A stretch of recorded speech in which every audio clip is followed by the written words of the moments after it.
રાજકોટ મહાનગરપાલિકા દ્વારા શહેરમાં વધુ એક ડિમોલિશન કાર્યવાહી માટે તૈયારી શરૂ કરવામાં આવી છે। વેસ્ટ ઝોનના અમીન માર્ગ પર સૌરાષ્ટ્ર હાઈસ્કૂલ નજીક આવેલા નવનિર્મિત ટ્વિન્સ ટાવર પાસેના હિંગળાજ નગર વિસ્તારમાં લાંબા સમયથી વસવાટ કરતા લોકોના આશરે 70 જેટલા ઝૂંપડા ખાલી કરવા મનપાએ નોટિસ ફટકારી છે। મનપાના વિજિલન્સ વિભાગની હાજરીમાં પ્લોટનું ડિમાર્કેશન પણ કરવામાં આવ્યું હતું। જોકે સ્થાનિકોનો દાવો છે કે તેઓ છેલ્લા 50 વર્ષથી વધુ સમયથી અહીં વસવાટ કરી રહ્યા છે। 15 દિવસમાં જગ્યા ખાલી કરવાની નોટિસ મળતા રહીશોમાં ભારે રોષ જોવા મળી રહ્યો છે। ચોમાસાની ઋતુ નજીક હોવાના કારણે સ્થાનિકોએ ડિમોલિશનની કાર્યવાહી ચોમાસા બાદ કરવામાં આવે અથવા પહેલા વૈકલ્પિક વસવાટની વ્યવસ્થા કરવામાં આવે તેવી માંગ ઉઠાવી છે। હાલ આ મુદ્દે વિસ્તારના લોકો અને મનપા વચ્ચે ચર્ચા અને વિરોધનો માહોલ જોવા મળી રહ્યો છે। 15-20 દિવસ પહેલાં એ લોકો આપી ગયા હતા કે તમારા આધાર પુરાવાને બધા રજૂ કરો, બરાબર। બધાએ લાઇટ બિલ, આધાર કાર્ડ, પાન કાર્ડ, વેરા બિલ, ગેસ કનેક્શન બધું આપેલું છે અને માણસો અહીંયા બધા 70 વર્ષથી રહે છે।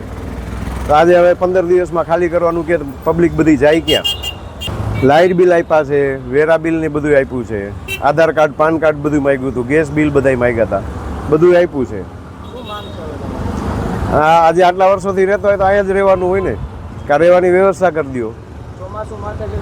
ચોમાસું માથે કેવી રીતે કરવાનું? અત્યારે તાત્કાલિક એવું 15 દિવસમાં કેવી રીતે કોઈ પણ આટલી પબ્લિક રહે તો 15 દિવસમાં કેમ?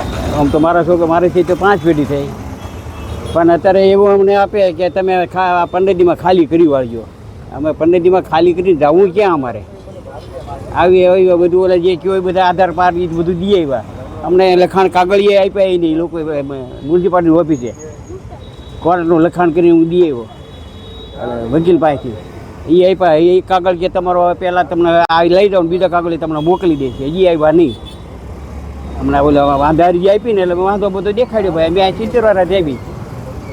કેટલા લોકો અહીંયા આમાં અમે અમારો છોકરો, એનો છોકરો, એના છોકરો, આજુબાજુમાં તો 7-10 ઘર છે, પછી બીજા આમ બધા થઈને 30-40 ઘર જેવું થઈ જાય। એટલે 22 તારીખે આવીશું કે ઝૂંપડા છે તમારા પાડી લાગશે, તમારી સગવડ કરી લીજો, પણ ક્યાં કરવી?